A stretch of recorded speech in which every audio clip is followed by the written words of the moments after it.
Sa mundo na ating ginagalawan, ano nga ba ang mas matimbang? Pamilya o ang pera? Maraming nagsasabi na hindi kayang bilhin ng salapi ang pagmamahal.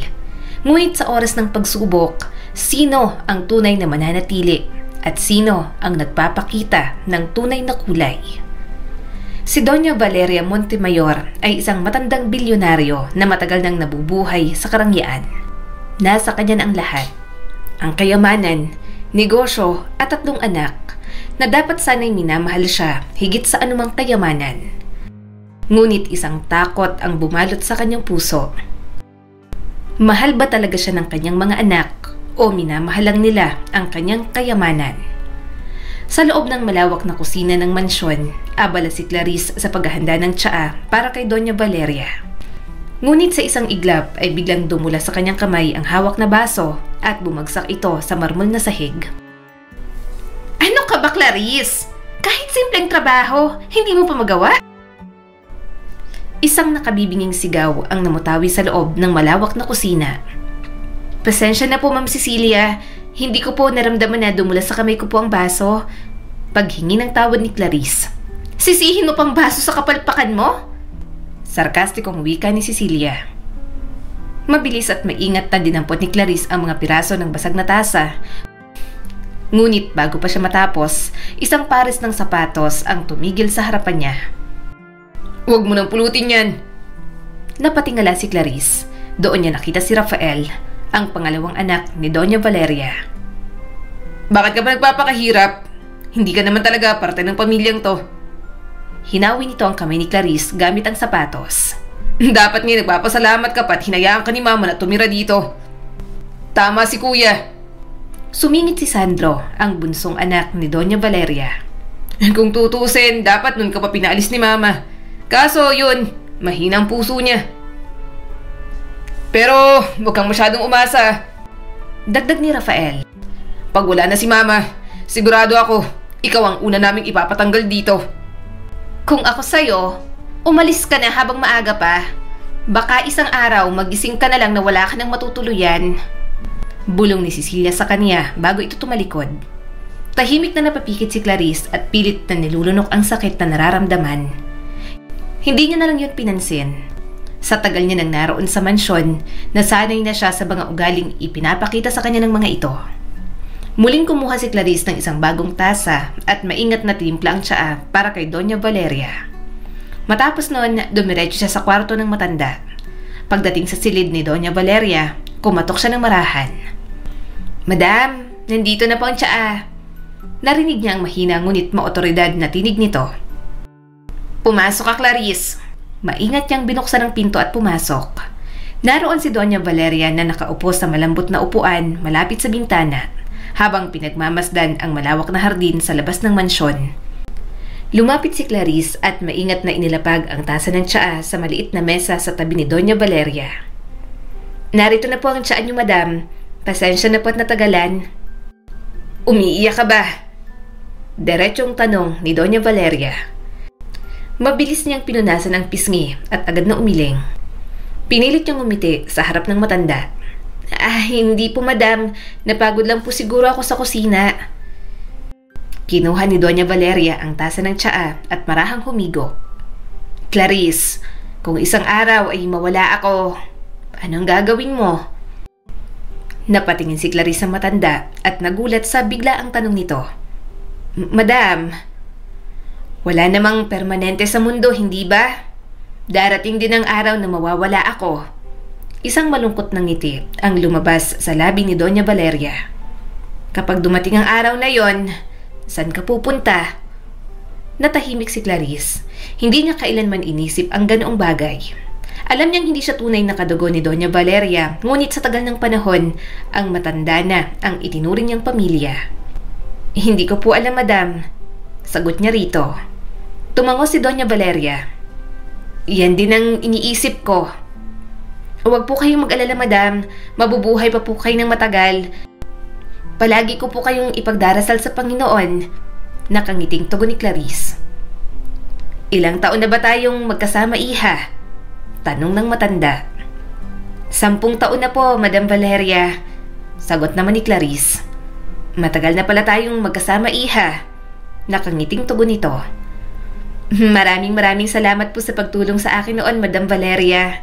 Kung hindi niyo po ako tinulungan noon, nagipulubi pa rin po sana ako hanggang ngayon. Makikita sa mga mata ni Clarice ang labis na pasasalamat sa Donya. Wala yun, iha. Sa mga sumunod na araw, si Clarice ang palaging kasama ni Doña Valeria.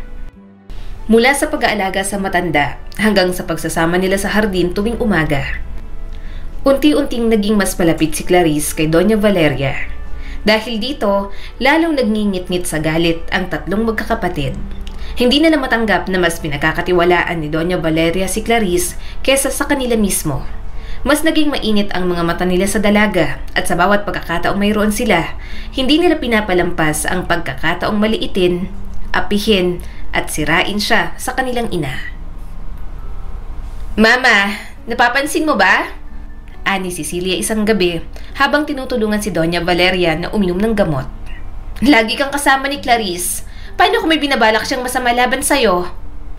Oo nga, Mama. Sabat naman ni Sandro. Bakit parang siya na lang ang pinapansin mo?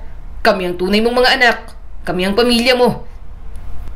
At saka, hindi kaya nagpapanggap lang yan para makuha ang loob mo. Baka isang araw, bigla mo nalang matuklasan na ninanakawan ka pala niyan. Dagdag naman ni Rafael. Ngunit sa halip na magduda, napabuntong hininga na lang si Doña Valeria at matamlay ng umiti sa mga anak. Huwag kayong mag-isip ng masama kay Clarice. Matagal na siyang nasa poder ko at ni minsan hindi ko siya nakitaan ng kahit na anong kasakiman. Sagot niya sa mga ito. Napangiwi ang tatlo. Hindi nila gusto ang sagot ng kanilang ina. Mama, hindi mo lang alam. Baka pagdating ng araw, magsisi ka. Bulong ni Cecilia at pilit na nagpapakita ng lungkot. Ngunit nanatiling kalmado si Doña Valeria. Pamilya tayo rito mga anak. Hangad ko lang na magkaroon kayo ng magandang samahan. Pamilya na natin si Clarice. Tura ng Donya. Mahal na mahal ni Doña Valeria ang kanyang mga anak. Ang mga ito lang ang mayroon siya bukod sa kayamanan na hindi naman siya nabibigyan ng kasiyahan. Sinasabi lang naman namin ang nakikita namin, Mama. Para naman po ito sa inyo. Sambit pa ni Cecilia. Tama na. Tumigil na kayo. Ayoko nang marinig na pinag-uusapan niyo ng ganyan si Clarice. Mahinahon, ngunit may diin na sabi ni Doña Valeria. Napatingin na lang sa isa't isa sina Cecilia, Sandro at Rafael matapos marinig ang sinabi ng kanilang ina. Alam nilang hindi nila magagawang kumbinsihin pa ito. Gaya ng dati, mas pinanigan na naman ito si Clarice. Sa kabilang banda naman, habang abala si Clarice sa pagliligpit ng pinagkainan, biglang bumukas ang pinto ng kusina. Pumasok si Rafael at Sandro na parehong may nakakalokong ngiti sa mga labi. Sinundan sila ni Cecilia na nakataas ang kilay habang pinagmamasdan siya. Ang sipag mo naman, Clarice. Pero kahit anong linis mo dito, hindi magbabago ang katotohanang isa ka lang hamak na utusan. Sarkastikong sabi ni Rafael habang dahan-dahang lumalapit sa kanya. Nagkunwaring hindi niya naririnig ang mga ito at nagpatuloy lang si Clarice sa kanyang ginagawa. Pero bago pa siya makapag-ayos ng mga plato, biglang kinuha ni Sandro ang isang baso ng tubig at ibinuhos sa sahig. Ay, natapon yata. Anito, sabay tawa. Clarice, linisin mo yan. Napatingin si Clarice sa kanila pero hindi siya nagsalita. Alam niya kahit ano pang sabihin niya hindi na matitigil ang mga ito. Sa loob ng maraming taon na nakatira si Clarice sa mansyon na yon, ganoon na lang ang palagi nilang sitwasyon. Ang apihin siya ng mga anak ni Doña Valeria. Oh, anong tinitingin-tingin mo? Ano, may problema ka ba? Sabi pa ni Cecilia. Hindi pa rin siya sumagot at yumuko na lang para linisin ang natapong tubig. Pero bago niya pa magawang punasan yon, biglang tinapakan ni Rafael ang kanyang kamay. Aray! Napaatras siya at napatingin sa lalaki pero lalo lang itong umisi. Pasensya na't hindi kita nakita. Sarkastikong sabi ni Rafael. Nagkatawanan ang tatlo at tila aliw na aliw sa pambabastos sa kanya. Alam mo, dapat ka nang umalis dito. Dagdag ni Cecilia. Kasi oras na mawala si Mama, sisiguraduhin namin hindi mo na matitikman ang buhay na meron ka ngayon. Napalunok si Clarice pero hindi niya ipinakita ang takot sa kanyang mukha. Tahimik na pinunasan ni Clarice ang kamay niyang natapakan ni Rafael, ngunit sa loob-loob niya, kumukulo na ang kanyang damdamin. Hindi niya na kayang manahimik. Dahan-dahan siyang tumayo at hinarap ang tatlong magkakapatid. Bakit ba gustong-gusto niyong mawala si Doña Valeria? Diretsong tanong niya sa mga ito. Napatigil ang tatlo at saglit na nagkatinginan bago muling nagsalita si Cecilia. Anong pinagsasasabi mo? Anito na tila nagkukunwaring inosente. Huwag kang nagpapaniwala sa mga haka-haka mo, Clarice. Baka nakakalimutan mong wala kang pakialam sa usapang pamilya. Singit naman ni Sandro. Ngumiti si Clarice at saka tumango-tango. Oo nga pala, wala akong karapatan. Isa lang akong utusan, hindi ba? Bumuntong hininga siya pero malalim ang tingin niya sa mga ito. Pero kahit isa akong utusan, hindi ako tanga para hindi makita kung paano niyo tratuhin si Doña Valeria. Nagpakawala ng pilit na tawa si Rafael. Aba, lumalaban ang basahan. Anito habang pumapalakpak pa sa ere. At anong gusto mong palabasin, ha? Simple lang. Gusto niya lang naman ang yaman niya. Hindi niya naman siya mahal bilang ina. Sagot ni Clarice. Saglit na katahimikan ang bumalot sa tatlo. Kita sa mukha ng magkakapatid ang inis dahil sa kanyang mga sinabi. Ano bang alam mo? Mariing sabi ni Cecilia habang nakakunot ang noo. Ang alam ko, matagal nyo nang hinihintay na mawala si Doña Valeria para mag-away-away kay sa mana niya. Diretsyong sagot niya sa mga ito. Ang masakit pa, imbis na alagaan niyo siya habang buhay pa siya ay iniisip niyo lang kung paano niyo mapapakinabangan ang iiwan niya. Nagmumura si Rafael bago biglang lumapit at hinawakan siya sa braso. Ikaw ang akala mo kung sino kang malinis? Pwes, tandaan mo to, Clarice. Hindi ka parte ng pamilyang to. At kapag dumating ang araw na hindi na namin kailangan si Mama, mas lalong wala ng rason para manatili ka pa rito. Mahina, ngunit matalim ang tono nito. Tama si Kuya. Kaya kung ako sa'yo, maghanda ka na. Dagdag ni Sandro na may malamig ng ngiti. Matapang na hinarap ni Clarice si Rafael at hindi alintana ang mahigpit nitong pagkakahawak sa kanya. Alam mo kung anong pagkakaiba natin? Kahit kailan, hindi ko inisip kung anong mapapakinabangan ko kay Doña Valeria. Samantalang kayo na mismong dugot laman niya, walang malasakit sa kanya. Mariin niyang sabi. Sa sinabi ni Clarice, lalong bumigat ang tensyon sa pagitan nila. Kita ang pagkainis sa mukha ni Cecilia, Rafael at Sandro. Alam niyang nasapul niya ang totoo. Pero bago pa sila makasagot, isang mahina ngunit matigas na boses ang umalingaw-ngaw mula sa kanilang likuran. Ano ang nangyayari dito? Napalingon silang lahat. Nakatayo sa may pinto si Doña Valeria na malamlam ngunit matalim ang tingin sa kanila. Nang makita si Doña Valeria sa may pinto, mabilis na nagpalitan ng tingin ang magkakapatid. Agad na nagbago ang ekspresyon ng mga ito.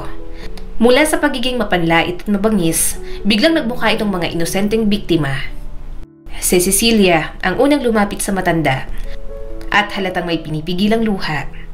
Mama, mabuti nandito ka. Hindi mo alam kung paano kami inaapi ni Clarice. Anito habang kunwari nagtatampo. Napakunot ang noo ni Doña Valeria. Ano ang sinasabi mo? Mama, kanina pa siya kung anong sinasabi laban sa amin. Kesyo, gusto lang daw namin ang yaman mo. Sobrang sakit, Ma. Grabe siya kung makapagsalita. Nakaka-insulto. Sabi ni Cecilia at pinunasan pa nito ang hindi naman lumuluhang mga mata. Hindi pa nakontento si Rafael at lumapit pa sa matanda. Alam mo, Mama, simula pa lang hindi na magandang pakiramdam namin kay Clarice. Pakitang tao lang yan sa harapan mo. Pero sa likod mo, nilalason niyang isipan mo laban sa amin. Anito, habang nagpapaawa. Napatingin si Doña Valeria kay Clarice na tahimik lang at nakatingin sa kanila. Kita sa mukha ng matanda ang pag-aalinlangan. Clarice, totoo ba ang sinasabi nila? Mahinahong tanong nito. Huminga ng malalim si Clarice bago sumagot. Madam, alam niyo kung sino ako. Alam niyo kung paano ko kayo inalagaan sa loob ng 10 taon. Ni minsan, hindi ako naghangad ng kahit isang kusing mula sa inyo. Kita mo, Mama? Ganyan siya. Pinapalabas niya na kami yung masama. Singit ni Cecilia. Oo nga, Mama. Dapat yata mas mag-ingat ka kay Clarice. Baka isang araw matuklasan mo na lang na siya ng tunay na traidor. Dagdag ni Sandro. Tumingin lang si Doña Valeria sa kanilang lahat. Kita sa mukha niya ang pag-iisip ng malalim. Madam, kung sa tingin niyo po ay tama sila, kung sa tingin niyo ay mas mahal kayo ng mga anak niyo kaysa sa akin ay aalis ako. Wika ni Clarice habang diretsong nakatingin sa mga ito. Natahimik ang lahat. Kita sa mukha ng magkakapatid ang gulat, ngunit hindi ito dahil sa tuwa, kundi dahil sa hindi inaasahang magiging ganito kabilis ang sagot ni Clarice. Nagpukol ng tingin si Doña Valeria kay Clarice na tila sinusuri kung nagsasabi ito ng totoo. Pero bago ako umalis, may gusto lang akong itanong. Kailan ka ba huling inalagaan ng mga anak mo nang hindi iniisip ang yaman mo? Patuloy ni Clarice. Napatigil ang magkakapatid. Hindi nila inaasahang babalik na rin sila ni Clarice. Muling natahimik si Doña Valeria. Saglit na natahimik ang lahat matapos ang sinabi ni Clarice. Alam niyang hindi yun madaling pakinggan para kay Doña Valeria pero yun ang katotohanan. Ngunit sa halip na magalit o magduda si Doña Valeria sa mga anak, isang malalim na buntong hininga ang pinakawalan ng matanda. Matapos ang ilang sandali, marahan niyang iniangat ang kanyang tingin at nagsalita. Walang aalis! Napatingin si Clarice sa matanda, ngunit mas mabilis ang naging reaksyon ng magkakapatid. Tama na yan, Mama. Huwag mong paniwalaan ang mga kasinungalingan ni Clarice. Kami ang pamilya mo at mahal na mahal ka namin. Agad na sabi ni Cecilia at niyakap ang kanyang ina. Oo nga, Mama. Bakit naman namin gugustuhin mawala ka? Hindi ba't kami ang lagi mong kasama? Dagdag ni Sandro at lumapit ito bago hinawakan ang kamay ni Doña Valeria. Tama. Ang sakit lang isipin na mas pinaniniwalaan mo ang isang katulong kaysa sa amin sa sarili mong kadugo. Sabat ni Rafael na nakangisi habang nakapamulsa. Napabuntong hininga si Doña Valeria at marahang pinisil ang kamay ng kanyang mga anak. Mahal ko kayo at ayoko magkaroon ng alitan sa loob ng pamamahay na ito. Mahinang sabi ng Donya. Tumingin ang matanda kay Clarice at tahimik lang at nakikinig. Clarice, matagal na kitang kilala. Alam kong wala kang masamang intensyon, pero sana huwag mong pagdudahan ang pagmamahal ng mga anak ko sa akin. Dahan-dahang napayuko si Clarice. Alam niyang kahit anong sabihin niya ngayon, hindi maniniwala si Doña Valeria. Mahal na mahal ng matanda ang kanyang mga anak. Kahit pa hindi nito nakikita ang tunay nilang ugali. Samantala, lihim na nagkatinginan ang magkakapatid na halatang natuwa sa naging desisyon ng kanilang ina. Sa isip nila, panalo na sila. Sana naman, matuto kang lumugar, Clarice. Alam mo na ngayon kung sino ang pinaniniwalaan ni Mama, diba? Sarkastiko na sabi ni Cecilia. At dahil gusto ka ni Mama dito, wala kang choice kundi ang manatili. Pero sana, matuto kang manahimik. Singit naman ni Sandro. Huwag kang mag-alala. Gagawin namin ang lahat para mapaalis ka. Bulong ni Rafael habang nakangisi. Napalanok si Clarice sa kanyang narinig. Alam niyang binabantaan siya ng mga ito. Pagkalipas ng ilang minuto, nag-alisa ng magkakapatid. Nang sila na lang ni Doña Valeria ang natira sa kusina, binalingan siya nito ng tingin at marahang bumuntong hininga. Clarice, mahinahong tawag nito. Napatingin siya kay Doña Valeria. Kita sa mukha ng matanda ang pagod at lungkot. Lumapit ito at naupo sa isang silya. Maupo ka, iha. Sumunod naman si Clarice. Tahimik siya habang naghihintay ng sasabihin ng matanda. Pagkaraan ng ilang sandali, nagsalita na rin si Doña Valeria. Alam kong hindi madali ang sitwasyon mo rito, iha. Matagal ka nang kasama sa bahay na ito at nakikita ko kung paano ka tratuhin ang mga anak ko. Alam kong hindi sila perpekto. Huminto siya saglit at marahang hinaplos ang noo na waring nag-iisip. Ngunit sila pa rin ang aking mga anak. Napayuko si Clarice habang pinipigilan ang sariling magsalita. Ginawa ko ang lahat para mapalaki sila ng maayos. Ibinigay ko ang lahat ng kaya kong ibigay. Pinaghirapan kong maitaguyod ang pamilya namin. Ang negosyong ito para sa kanila. Hindi ko inakalang darating ang araw na magdududa ako kung tama ba ang pagpapalaki ko sa kanila. Patuloy ni Doña Valeria. Napatingin si Clarice sa Doña at nakita niya ang lungkot sa mukha ng matanda. Mahal ko sila, Clarice. Dugtong nito. Kahit ano pang sabihin ng iba, Kahit ano pang ipakita nila sa akin ay sila pa rin ang laman ng puso ko. Kahit masakit, kahit minsan ay hindi ko na maintindihan ang mga ginagawa nila, hindi ko pa rin sila kayang talikuran. Tahimik lang si Clarice. Alam niyang totoo ang sinasabi ng Donya. Sa kabila ng lahat ng kasamaan ng magkakapatid, hindi kayang talikuran ng isang ina ang kanyang mga anak. Hindi ko sinasabing nagkamali ka sa mga sinabi mo kanina. Alam kong mula yun sa pagmamalasakit mo sa akin. Ngunit sana'y unawain mo rin na hindi ganoon kadali para sa isang inang aminin na ang sarili niyang mga anak, maaaring hindi na ang mga inosenteng batang pinalaki niya. Nagpigil ng buntong hininga si Clarice at marahang tumango. Naiintindihan niya si Doña Valeria, ngunit hindi niya rin maiwasang makaramdam ng lungkot para rito. Pasensya na po kung nakapagsalita ako ng ganon. Mahina niyang sabi. Ngumiti ng bahagya si Doña Valeria at hinawakan ng kanyang kamay. Huwag kang mag-alala, iha. Hindi kita masisisi. Alam ko ang tanging hangad mo lang ay ang kabutihan ko. Sandaling katahimikan ang bumalot sa kanila. Sa puntong yon, ramdam ni Clarice ang bigat na dinadala ni Doña Valeria. Ramdam niya ang pagmamahal nito sa kanyang mga anak. Isang pagmamahal na kahit anong sama ng ugali ng mga ito, hindi kayang mabuwag. Ngunit sa loob-loob ni Clarice, hindi niya maiwasang magtanong, hanggang kailan kakayanin ni Doña Valeria na ipikit ang mga mata sa tunay na kulay ng sariling mga anak. Lumipas ang ilang araw, ngunit hindi naaalis sa isip ni Clarice ang naging usapan nila ni Doña Valeria. Habang nagwawalis sa may sala si Clarice, biglang pumasok si Cecilia kasama sina Rafael at Sandro. Kita sa mukha ng tatlo ang halatang panunuya. Napakakapal naman ang mukha mo, Clarice, mariing sabi ni Cecilia habang nakapamewang. Nagpapanggap ka pang mabait pero magnanakaw ka rin pala.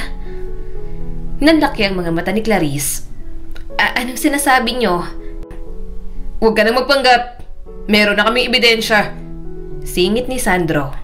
Sa isang iglap, itinapon ni Rafael sa harapan niya ang isang sobre na punong-puno ng pera. May marka itong signature ni Doña Valeria na perang ginagamit sa negosyo. Nakita namin to sa aparador mo. Paano napunta to sa kwarto mo, ha? Tanong ni Sandro sa kanya. Nanghina si Clarice sa gulat. Hindi ko alam. Wala akong kinuha. Lumapit si Cecilia at tinuro siya sa mukha. Huwag ka na magpaliwanag, Clarice. Alam na namin ang totoo. Akala mo siguro makakalusot ka, no? Matagal na kaming nagdududa sa'yo. Napailing si Clarice. Naniniwala kayo sa kasinungalingan? Alam niyo namang hindi ko magagawa yan. Hindi mo magagawa? Pero nandito ng ebidensya. Kung hindi ko ang kumuha, paano to napunta sa kwarto mo? Mariing sabi ni Sandro. Nanghihina si Clarice. Hindi niya alam kung paano ipapaliwanag ang kanyang sarili. Biglang bumukas ang pinto ng opisina ni Doña Valeria. Nakatayo ang matanda sa may hagdan. Anong kaguluhan nito? Malamig na tanong ng matanda.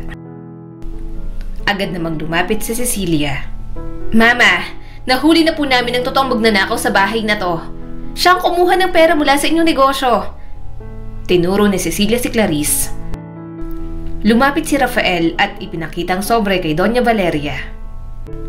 Nakita namin to mismo sa kwarto niya, Mama. Hindi ba't ito ang perang galing sa kumpanya? Hindi agad nagsalita si Doña Valeria. Tahimik na tiningnan ng matanda si Clarice na ngayon ay halos maluha na sa takot. Madam, naniniwala po ba kayo sa kanila? Mahina ngunit puno ng pagmamakaawang tanong ni Clarice. Dahan-dahang lumapit si Doña Valeria at tumingin ng diretso sa kanyang mga mata. Ngunit sa halip na pag-aalala, isang malamig na ekspresyon ang bumungad kay Clarice. Parang may duda ito sa kanya. Clarice, sabihin mo sa akin ang totoo. Ikaw ba ang kumuha ng perang ito? Mahinang tanong ng matanda. Umiling kaagad si Clarice. Hindi po, madam.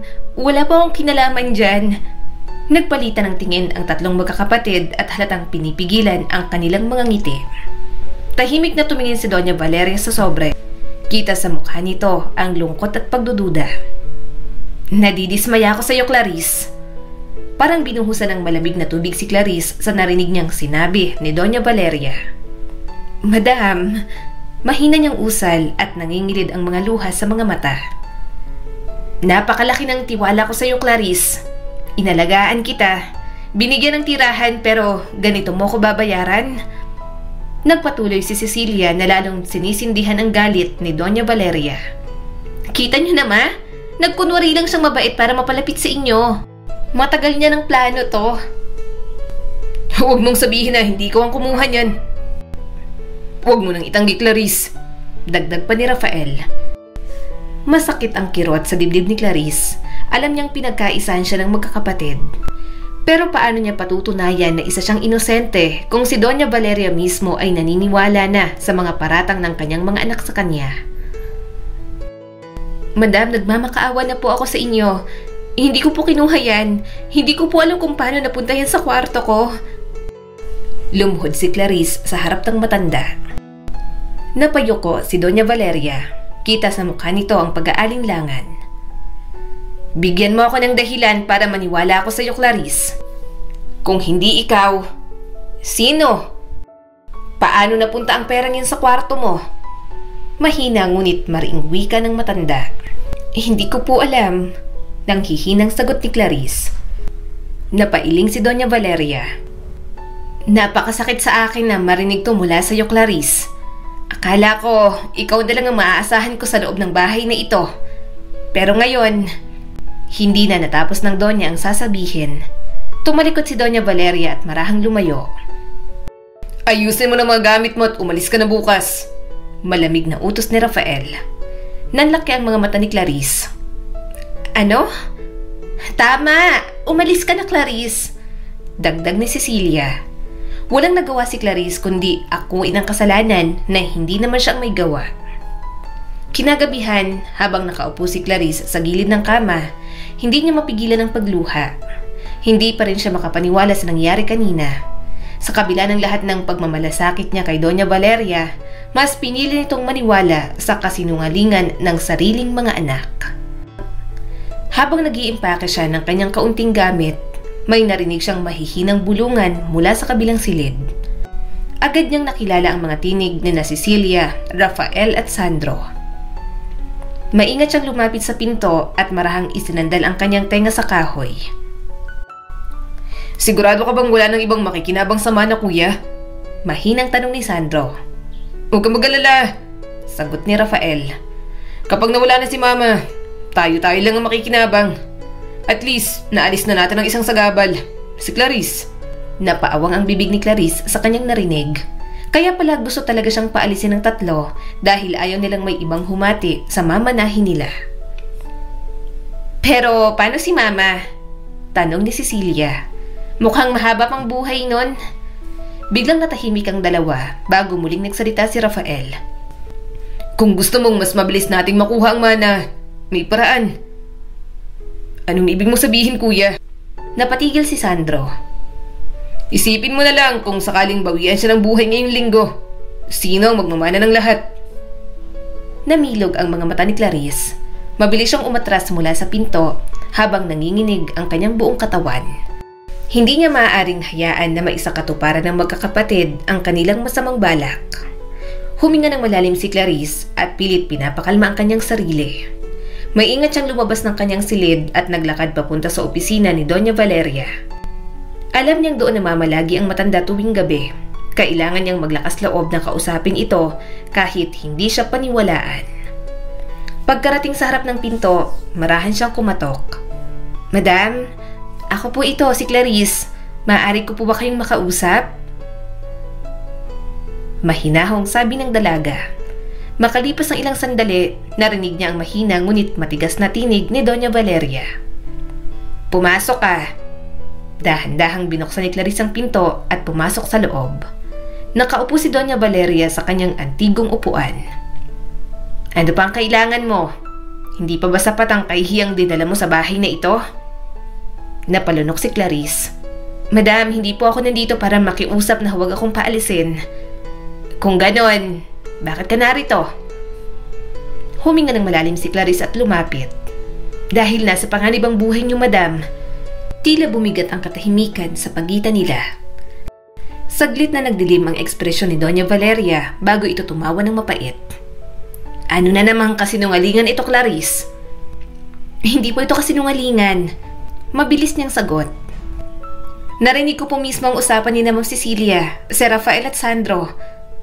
Pinag-uusapan po nila kung paano pa mas mapapabilis ang pagkawala ninyo. At gusto mong paniwalaan kita pagkatapos mong mapatunayang isa kang sinungaling? Bahagyang lumamig ang tingin ni Doña Valeria. Napakuyom ng kamao si Clarice dahil sa sakit. Alam ko pong nahulog ng loob niyo sa kanila, madam. Pero paano kung tama ako? Paano kung may binabalak silang masama sa inyo? Nanatiling tahimik si Doña Valeria at tila nag-iisip. Madam, kung hindi niyo po ako kayang paniwalaan, hayaan niyo na lang po akong patunayan na tama ako. At paano mo gagawin yan? Huminga ng malalim si Clarice bago marahang lumapit sa matanda. Magpanggap po kayong patay. Nanlaki ang mga mata ni Doña Valeria. Anong ibig mong sabihin? Madam, ito lang po ang paraan para makita niyo ang tunay nilang intensyon. Kung magpapanggap po kayong patay ay makikita natin kung paano sila kikilos. Malalaman natin kung talagang nagdadalamhati sila o kung agad silang mag-aagawan sa inyong kayamanan. Nagtagpo ang tingin nila. Sa unang pagkakataon, tila nagkaroon ng pag-aalinlangan sa mga mata ni Doña Valeria. Hindi po ito panloloko, madam. Ito po ay isang pagsubok. Ito po ay isang pagsubok. Kung talagang mahal nila kayo, walang mawawala. Pero kung tama ako... Naputol ang kanyang boses. Nangingilid ang luha ni Clarice habang nakikiusap. Matagal bago muling nagsalita si Doña Valeria. Tumayo ito mula sa kanyang upuan at lumakad papunta sa bintana habang pinagmamasdan ang madilim na hardin. Maya-maya huminga ng malalim si Doña Valeria bago lumingon sa kanya. Sige, gagawin natin ang plano mo. Turan ni Doña Valeria. Pero Clarice, nag-aalinlangan na wika ng matanda. Kinakailangan ko ba talagang gawin ito sa sarili kong mga anak? Bahagyang napayuko si Clarice. Alam niyang hindi madaling desisyon ito para sa matanda. Madam, hindi ko po kayo pipilitin kung ayaw ninyo. Pero tanungin niyo po ang sarili niyo. Kailan po ba kayo huling nakaramdam ng tunay na pagmamahal mula sa kanila? Kailan po nila kayo tiningnan bilang ina at hindi bilang isang bangko? Napalunok si Doña Valeria. Sana mali po ako. Pero kung hindi natin gagawin to, baka mahuling ng lahat. Paano kung may gawin silang mas masama? Paano kung isang araw ay magising na lang kayo at wala na kayong magawa para iligtas ang sarili ninyo? Mahabang litanya ni Clarice. Bilang isang ina, masakit isipin na magagawa nilang ipagpalit ako sa pera. Ngunit kung ito ang paraan para malaman ng totoo, kung ito lang ang paraan para makita ko kung sino talaga sila. Pinutol ni Doña Valeria ang sasabihin at tumango siya kay Clarice. Gagawin natin ito. Bahagyang lumuwag ang dibdib ni Clarice sa sagot ng matanda. Ngunit nalulungkot siya para rito. Hindi niya ito ginusto. Ngunit ito na lang ang tanging paraan para patunayan kay Doña Valeria na ang mga anak na minamahal niya ay gusto na siyang mawala sa mundo. Habang nagkukulong si Doña Valeria sa kanyang silid, lihim niyang binalak ang pagpapanggap na patay na siya. Hindi niya lubos maisip na gagawin niya ito upang subukin ang kanyang sariling mga anak kung totoo nga na kayamanan lang ang habol ng mga ito sa kanya. Isang araw matapos ang pag-uusap nila ni Clarice, isang balita ang gumulat sa buong mansyon. Pumanaw na si Doña Valeria. Ang kanyang katawan inatagpuan sa loob ng kanyang silid na wala ng buhay at malamig na. Agad na ipinatawag ang doktor at kinumpirma nito na wala na ang matanda. Isang buro lang inihanda at nagdadalamhati ang mga tauhan ng mansyon. Ngunit sa kabila ng lungkot, may isang bagay na kakaiba. Masyadong tahimik sina Rafael, Sandro at Cecilia. Wala silang luha, walang tunay na lungkot at tila may kung anong kasabikan sa kanilang mga mata. Masayang umuwi sa mansyon sina Rafael, Sandro at Cecilia matapos ang libing ni Doña Valeria. Doon ay naabutan nila si Clarice sa loob ng mansyon. Anong ginagawa mo rito, Clarice? Hindi ba't pinaalis ka na sa mansyon? Anong karapatan mong bumalik? Sunod-sunod na tanong ni Cecilia. Masaya na po ba kayo? Diretsong tanong niya rito. Anong ibig mong sabihin? Iritadong tugon ni Sandro. Masaya ba kayo na wala ng inyong ina? Wala kayong luha? Ni hindi kayo mukhang naluluksa? Natawa si Cecilia. At bakit naman kami iiyak? Matanda na si Mama. Dumating ng oras niya. Talaga? O baka naman hindi niya lang talaga alintana kung buhay man siya o patay. Basta makuha niyo lang ang kayamanan niya. Biglang nagdilim ang mukha ni Rafael. Ano bang pinagsasasabi mo? Wala kang karapatang pagbintangan kami ng ganyan. Napailing si Clarice. Wala. Nakita ko kung paano niyo pinag-uusapan ang plano niyo. Narinig ko kung paano niyo gustong mapabilis ang pagkawala niya. Sabagay, ano pa bang dapat kong isipin? Nagkatinginan ng tatlo. Isang mapanghamong ngiti ang gumuhit sa mga labi ni Rafael. Ano naman kung totoo ang sinasabi mo? Lumapit si Sandro. Ano bang magagawa mo? Wala na si Mama. Sa amin ang lahat ng to. Tumawa naman si Cecilia. Plano naming lasunin siya pero ang tanda-tanda niya na kaya hindi na kailangan.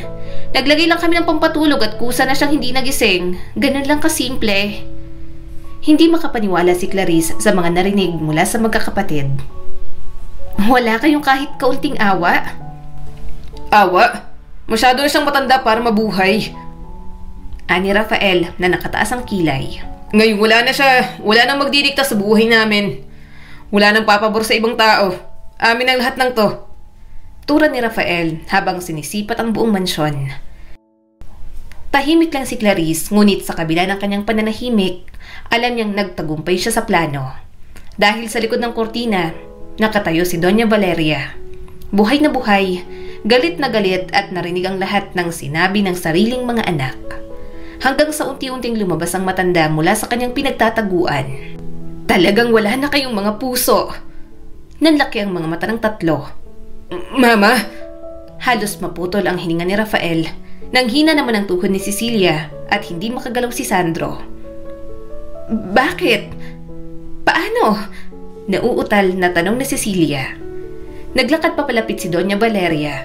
Makikita sa mukha ng matanda ang halo-halong emosyon. Lungkot, galit at pagkadismaya dahil sa mga natuklasan. Hindi ko iniisip na gagawin niyo to sa inyong sariling ina. At ngayon, narinig ko mismo mula sa bibig ninyo kung gaano niyo ako kinasusuklaman.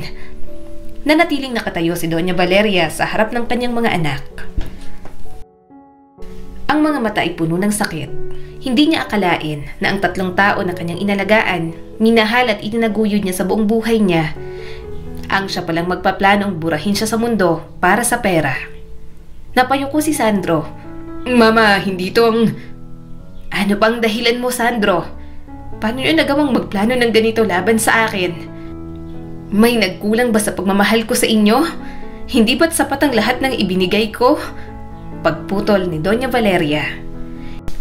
Ilang minuto ng katahimikan ang namutawi.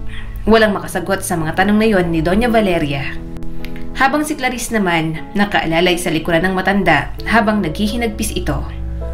Dahan-dahang lumapit si Doña Valeria kay Cecilia na ngayon ay halos hindi makatingin sa kanya. Ikaw, Cecilia, anak kita. Ikaw ang pinakamalambing sa inyong magkakapatid noon. Bakit mo ako pinabayaan? Bakit mo hinayaang mangyari ito? Nanghina si Cecilia. Nangingilid ang luha nito sa mga mata, ngunit hindi nito masagot ang ina.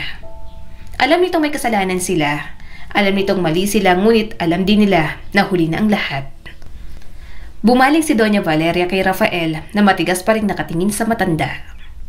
At ikaw, Rafael, ikaw na pinaka-pinagkakatiwalaan kong mamamahala sa negosyo. Hindi ko kailanman inisip na kaya mong gawin ito sa akin. Ako na nagbigay ng lahat ng pagkakataon sa'yo. Ako na nagtayo ng pundasyong tinatayuan mo ngayon. Pero ano ang iginanti mo? Nanatili ang galit sa mukha ni Rafael, ngunit sa mga mata nito may bakas ng takot. Alam nito na wala na silang kawala. Huminga ng malalim si Doña Valeria.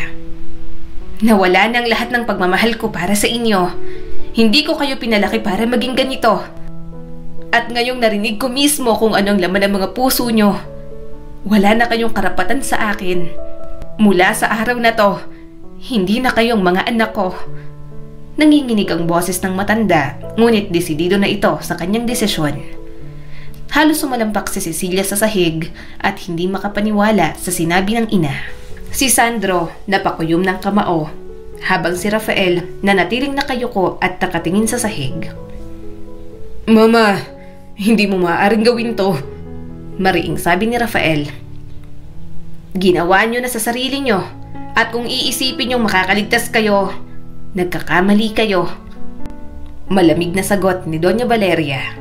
Sa isang kumpas ng kamay ng matanda, bumukas ang pinto at lumagsa ang mga pulis sa labas ng mansyon. Isang kasong attempted murder ang kakaharapin ninyo, malamig na sabi ni Doña Valeria. Hindi kayamanan ang nawala sa inyo kundi ako, ang ina na nagmahal sa inyo ng higit pa sa lahat. Nagpumigla sina Rafael, Sandro at Cecilia habang pinoposasan ng mga pulis. Mama, parang awa mo na, anak mo kami. Huwag mong gawin to sa amin, sabi ni Cecilia habang nanginginig sa takot. Ngunit hindi na siya nilingon ni Doña Valeria. Hindi na kayo ang mga anak na minahal ko nun at hindi ko kayang patawarin ang ginawa ninyo. Matapos arestohin ang tatlong magkakapatid, si Doña Valeria na lang ang naiwan at saka si Clarice. Madam, mahinang tawag ni Clarice sa Doña. Salamat, mahina ngunit taos-puso na sabi ni Doña Valeria. Nanatiling tahimik si Clarice at hinintay ang susunod na sasabihin nito.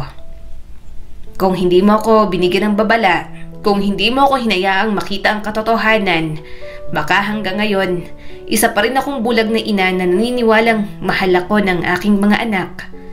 Malungkot na ngiti ang lumabas sa labi ng matanda. Madam, hindi ko po ginusto na masaktan kayo. Gusto ko lang pong malaman niyo ang totoo. Sana, kahit papaano, hindi niyo pagsisihan ang nalaman ninyo. Nangingilid ang luha na sabi ni Clarice. Napangiti si Doña Valeria ngunit puno ito ng lungkot. Masakit, Clarice. Wala nang masasakit pa sa katotohanan ng nalaman kong hindi ako minahal ng sarili kong mga anak. Pero kung may pagsisisihan ako, yun ay ang pagiging bulag ko sa kanilang tunay na ugali. Mas mabuti nang masaktan sa katotohanan kaysa mabuhay sa kasinungalingan. Maya-maya inabot ni Doña Valeria ang kamay ni Clarice at marahang pinisil iyon. Ikaw na ang ituturing kong anak, Clarice. Hindi mo man ako kadugo pero ikaw lang ang nagmalasakit sa akin ng tunay. Napahikbi si Clarice. Hindi niya inasahan ang mga salitang yon mula sa matanda. Madam, salamat po pero hindi ko po mapapalitan ng totoong pamilya ninyo. Ang pamilya hindi lang sa dugo na susukat. Ikaw, higit kanino man ang nagpakita sa akin kung ano ang tunay na pagmamahal at katapatan. Sagot ni Doña Valeria. Makalipas ang 3 taon, formal na binasa ng abogado ni Doña Valeria ang kanyang huling habilin. Sa loob ng isang malaking silid sa mansyon, naroon si Clarice at ang ilang pinagkakatiwalaang tauhan kasama ang abogado ni Doña Valeria. Matapos ang mahabang proklamasyon, bumaling ang abogado kay Clarice. Ayon sa huling habilin at testamento ni Doña Valeria Montenegro, ipinamamana niya ang lahat ng kanyang ari-arian, negosyo at kayamanan kay Clarice Alvarez. Natahimik ang buong silid. Nagulat si Clarice at tila hindi makapaniwala sa kanyang narinig. Ako? Tumango ang abogado. Oo, ikaw, Clarice. Sinabi ni Doña Valeria na ikaw lang ang nagpakita ng tunay na pagmamahal at katapatan sa kanya. Ipinagkakatiwala niya sa iyo ang lahat ng kanyang naipundar upang masigurong mapupunta ito sa mabuting kamay. Napatingin si Clarice sa mga tauhan ng mansyon. Kita niyang iba't ibang emosyon sa mukha ng mga ito. May gulat, may tuwa at may pagmamalasakit. Hindi niya alam kung paano tatanggapin ang napakalaking biyayang ito. Pero hindi ko po ito hinihiling. Mahina niyang sabi. Lumapit ang isang matandang tagasilbi sa kanya, si Manang Elvira, at hinawakan ang kanyang kamay. Iha, alam naming lahat na ikaw ang karapat-dapat. Kung nabubuhay lang si Doña Valeria ngayon, sigurado kung sasabihin niya rin sa iyo yon ng personal. Napaluha si Clarice. Naalala niya ang huling pag-uusap nila ni Doña Valeria. Hindi niya inaasahan ang lahat ng ito, ngunit alam niyang hindi niya maaaring talikuran ang huling kagustuhan ng matanda. Huminga siya ng malalim bago tumango. Kung ito po ang kagustuhan ni Doña Valeria, gagawin ko ang lahat para mapangalagaan ang kanyang iniwan. Mula sa pagiging isang katulong na tinulungan ni Doña Valeria mahigit 13 taon ang nakakalipas, naging isang tagapagmana na siya ng isang malaking kayamanan. Hindi dahil sa dugo, kundi dahil sa tiwala, pagmamahal at katapatan. At sa kabila ng lahat ay alam ni Clarice na hindi kayamanan ang tunay na halaga ng pamana ni Doña Valeria, kundi ang pagkakataong itama ang mga maling nangyari sa mansyon at bigyan ng mas magandang kinabukasan ang mga taong tunay na nagmamalasakit sa matanda. Sa huli, bago tuluyang mamaalam sa mundo si Doña Valeria, natutunan niyang hindi sukatan ng tunay na pagmamahal ang dugo at relasyon. Masakit mang tanggapin, ngunit ang sarili niyang mga anak ang nagtangkang ipagkanulo siya para sa yaman at kapangyarihan. Napagtanto niya ang totoong pamilya ay hindi lang ayon sa dugo, kundi sa mga taong tunay na nagmamalasakit at handang ipaglaban siya. Sa buhay, hindi sapat ang tiwala at pagmamahal kung ito'y ibinibigay sa maling tao. Minsan, kailangang matutong makilala kung sino ang tunay na kakampi at sino ang traidor. Ang yaman ay maaaring mawala, ngunit ang integridad at tunay na pagmamahal hindi matutumbasan ng anumang kayamanan. Muli, eto po si Skylar Guro at sana may bago na naman kayong natutunan sa kwento natin ngayon. Maraming salamat po.